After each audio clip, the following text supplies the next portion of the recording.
प्रिय विद्यार्थियों, स्नातक तृतीय वर्ष के अध्ययन में पाश्चात्य राजनीतिक विचारों के इतिहास में आज हमारे अध्ययन का विषय है अरस्तु के क्रांति संबंधी विचार। अरस्तु अपने ग्रंथ पॉलिटिक्स के 5वें व 7वें भाग में क्रांति पर चर्चा करता है। प्रिय विद्यार्थियों, आपको ये ध्यान में रखना है कि अरस्तु अपनी किस पुस्तक में क्रांति संबंधी विचार व्यक्त करता है, तो इसका सही जवाब होगा पॉलिटिक्स में। द्वितीय बात आपको ये ध्यान में रखनी है कि पॉलिटिक्स के किस भाग में वह क्रांति संबंधी विचार व्यक्त करता है। 5वें और 7वें भाग में वह 5वें भाग में क्रांति के कारण बताता है, वह 7वें भाग में क्रांति के रोकने के उपाय बताता है। अर्थात अरस्तु ने क्रांति के कारण और उपाय दोनों बताए हैं। पहले उसने 5वें भाग में क्रांति के कारण बताए कि किसी भी राज्य में क्रांति होने के कौन कौन से कारण महत्वपूर्ण होते हैं, और फिर बाद में उसने 7वें भाग में बताया कि ये क्रांति है, इसे किस प्रकार से रोका जा सकता है, इसके रोकने के कौन कौन से उपाय हैं। क्योंकि अरस्तु क्रांति के कारणों से ज़्यादा रोकने के उपायों पर बल देता है, इसलिए उसे रूढ़िवादी विचारक बारकर ने कहा है। प्रिय विद्यार्थियों, राजनीति विज्ञान के विद्वान बारकर ने अरस्तु को रूढ़िवादी विचारक कहा है। क्यों कहा है? क्योंकि अरस्तु ने क्रांति के कारणों से ज़्यादा उसे रोकने के उपायों पर बल दिया है। संविधान या सरकार में परिवर्तन क्रांति है। अर्थात अरस्तु के अनुसार क्रांति किसे कहा गया है कि जब संविधान में या सरकार में परिवर्तन होता है तो वह क्रांति कहलाती है। इस प्रकार अरस्तु क्रांति का बहुत ही सरल अर्थ बताता है, जबकि वास्तव में क्रांति का समाज में राजनीतिक, आर्थिक, सामाजिक परिवर्तनों से होता है। प्रिय विद्यार्थियों, जब अरस्तु ने बताया कि क्रांति किसे कहते हैं या क्रांति क्या होती है, तो अरस्तु ने इसका बहुत ही सामान्य अर्थ बताया कि जब संविधान में या सरकार में परिवर्तन हो जाता है तो इसे ही क्रांति कहा जाता है।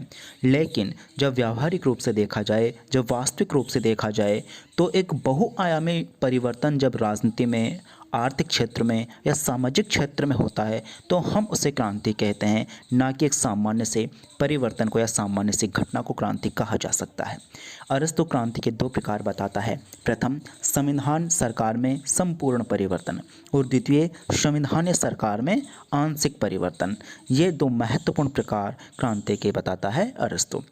प्रिय विद्यार्थियों, अरस्तु क्रांति के ये 2 प्रकार बताता है, तो इस प्रकार से हमारी जो ये सामान्य विवेचना थी ये इस प्रकार से स्पष्ट होती है। हम इसे और भी अधिक स्पष्ट करना चाहें तो इसे इस प्रकार से स्पष्ट कर सकते हैं कि अरस्तु ने राज्यों के अंदर होने वाली क्रांतियों के स्वरूप तथा कारणों का बड़ा गहरा अनुसंधान किया है। अर्थात अरस्तु ने जो क्रांति संबंधी विचार व्यक्त किए हैं वो केवल ऊपरी तौर पर नहीं बताए, बल्कि उसने इसका गहरा विश्लेषण किया और उसके पश्चात अपने विचार प्रतिपादित किए हैं। उसने प्राचीन यूनान में बड़ी भारी राजनीतिक अस्थिरता और अव्यवस्था अपनी आँखों से देखी थी। अर्थात जो क्रांति के जो महत्वपूर्ण कारण थे, परिणाम थे, क्रांति का समस्त अध्ययन उसने अपनी आंखों से देखा हुआ जो घटनाक्रम था उसके आधार पर किया था। वास्तव में इस काल की सबसे गंभीर समस्या यही थी कि राज्य में स्थिरता कैसे लाई जाए, क्योंकि उस समय की जो राज्य व्यवस्था थी वह निरंतर अस्थायित्व के दौर से गुजर रही थी, और अरस्तु यह चाहता था कि ये जो क्रांतियाँ हैं जो ये निरंतर राज्य को अस्थायित्व प्रदान कर रही हैं, इन्हें किस प्रकार से समाप्त। अरस्तु ने क्रांति शब्द का प्रयोग आज की अपेक्षा कहीं अधिक व्यापक अर्थ में किया है। आज तो क्रांति शब्द का अर्थ बलपूर्वक शासन व्यवस्था को उलट पुलट देना है, जैसा कि सन 1789 में फ्रांस की क्रांति हुई थी, 1917 में रूस में क्रांति हुई थी और 1948 में चीन में ऐसा हुआ था। प्रिय विद्यार्थियों, आपको यह जो विभिन्न राज्यों में क्रांति का वर्ष है यह भी ध्यान में रखना है। फ्रांस में 1789 में, रूस में 1917 में और चीन में 1948 में क्रांति हुई, जिसके पश्चात साम्यवादी व्यवस्था चीन में लागू हुई। परंतु अरस्तु शासन व्यवस्था में छोटे मोटे परिवर्तनों को और सत्ताधारियों के परिवर्तन को, चाहे वे शासन प्रणाली पूर्ववत ही रहे, उन्हें भी क्रांति का नाम दिया है। उसकी धारणा के अनुसार राज्य, संविधान या शासन सत्ता में होने वाला प्रत्येक परिवर्तन क्रांति है। अर्थात अरस्तु कहता है कि राज्य में, संविधान में और शासन सत्ता अर्थात सरकार में यदि छोटे से छोटा कोई परिवर्तन भी होता है तो वह अरस्तु से क्रांति का नाम देता है। अरस्तु ने क्रांतियों के 2 प्रकार बताए हैं। प्रथम, सामान्य कारण, जो कि किसी भी शासन प्रणाली में पाए जा सकते हैं। अर्थात जो सामान्य या छोटे या आंशिक कारण होते हैं ये किसी भी शासन प्रणाली में सामान्यतः दिखाई दे जाते हैं। दूसरा है विशिष्ट कारण, जो कि विशिष्ट प्रकार की शासन पद्धतियों में ही मिलते हैं। यहाँ पर हम सबसे पहले क्रांति के सामान्य कारणों का उल्लेख करेंगे। प्रिय विद्यार्थियों, जो सामान्य कारण हैं उनमें विषमता तथा अन्याय है।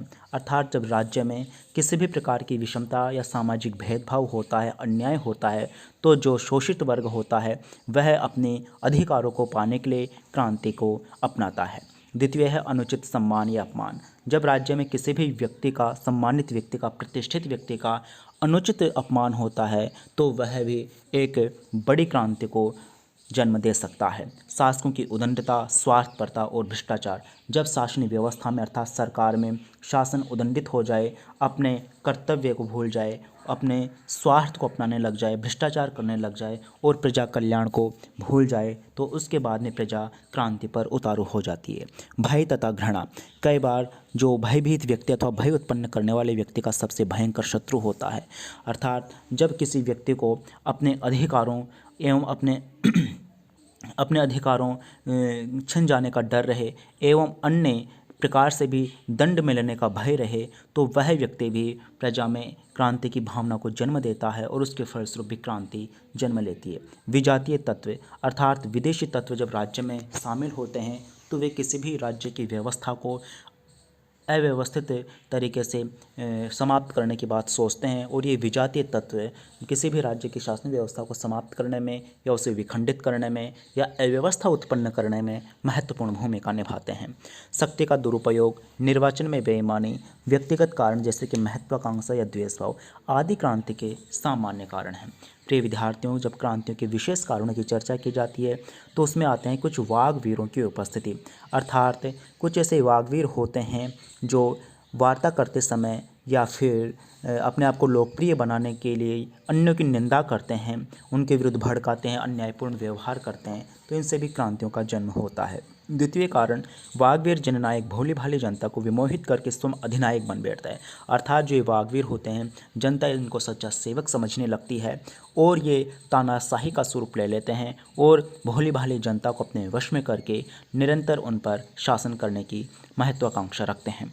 वाग्वीर जननायक सच्ची लोकप्रियता प्राप्त करने के लिए पहले तो धनिक वर्ग के विरुद्ध संघर्ष करता है और फिर स्वयं तानाशाह बन जाता है और लोकतंत्र का आवरण उतार फेंकता है। प्रिय विद्यार्थियों, इस प्रकार से अरस्तु ने क्रांति के सामान्य कारण और विशेष कारण बताए हैं। अब अरस्तु क्रांति के रोकने की भी बात करता है। वह कहता है, अरस्तु ने जितने विवेकपूर्ण ढंग से क्रांति के कारणों का विश्लेषण किया है, उतने ही विवेकपूर्ण ढंग से उसने अपने निराकरण के कारणों पर भी प्रकाश डाला है। अर्थात अरस्तु ने जो क्रांति के कारण बताए हैं, उसी प्रकार से उसने क्रांति को रोकने के उपायों का भी विस्तार से वर्णन किया है कि जो सामान्य कारण हैं से क्रांति होती है तो उसे किस प्रकार से रोका जा सकता है, और विशेष कारणों से यदि क्रांति होती है तो उसे किस प्रकार से रोका जा सकता है। क्रांतियों के कारणों की भांति उनको रोकने के उपायों को भी अरस्तु दो श्रेणी में रखता है। अर्थात जब अरस्तु ने क्रांति के कारण दो श्रेणी में बताए कि सामान्य कारण और विशेष कारण, तो वह क्रांतियों को रोकने के उपाय भी दो भागों में बांटता है। पहला सामान्य उपाय और दूसरा विशिष्ट उपाय। एक तो सामान्य उपाय जिनका प्रयोग सभी प्रकार के राज्यों में किया जा सकता है, और दूसरा विशिष्ट उपाय जो कि विभिन्न प्रकार की शासन प्रणाली के लिए अलग अलग होता है। सामान्य उपायों में है जैसे कि नागरिकों में संविधान या कानून के प्रति निष्ठा उत्पन्न की जानी चाहिए। अर्थात सामान्य जो उपाय बताए हैं कि क्रांति को किस प्रकार से रोका जा सकता है, वो इस प्रकार है। अर्थात नागरिकों में संविधान के प्रति, कानूनों के प्रति निष्ठा की भावना उत्पन्न की जानी चाहिए। शासकों को जनसाधारण के प्रति सहानुभूतिपूर्वक व्यवहार करना चाहिए। शासन सत्ता को आर्थिक सत्ता के साथ नहीं मिलाना चाहिए। शासन के पदों की अवधि छोटी छोटी रखनी चाहिए, जो कि अरस्तु ने 6 माह के बताई है। विदेशियों को शासन में उच्च पद नहीं देना चाहिए। सरकार को राज्य के सामाजिक, आर्थिक तथा राजनीतिक ढांचे में कोई बड़े परिवर्तन नहीं करने चाहिए। क्या सामान्य उपाय बताए हैं अरस्तु ने। अब विशेष उपाय में उसने बताया है कि गुप्तचर विभाग में स्त्रियों को भी रखना चाहिए। जनसाधारण के सामने सदैव आक्रमण का डर बिठाए रखना चाहिए, जिससे कि शासन व्यवस्था में शांति बनी रहे। जनसाधारण को बहुत अधिक कमी नहीं होने देनी चाहिए किसी भी क्षेत्र में, और नागरिकों का बौद्धिक विकास नहीं होने देना चाहिए। जनगण को बहुत अधिक धनी नहीं होने देना चाहिए। शासक को आत्मसंयमी होना चाहिए और शासक को वैभव और ऐश्वर्य का प्रदर्शन करते रहना चाहिए। तो ये जो कारण है ये विशेष उपायों में बताए गए हैं। इस प्रकार से अरस्तु क्रांति संबंधी कारणों को विस्तार से बताता है और उनके कारण और उपाय दोनों पर चर्चा करता है। अतः आप इस वीडियो को ध्यानपूर्वक देखें और वीडियो में कमेंट्स जरूर करें। कोई भी प्रश्न हो तो कमेंट्स करें।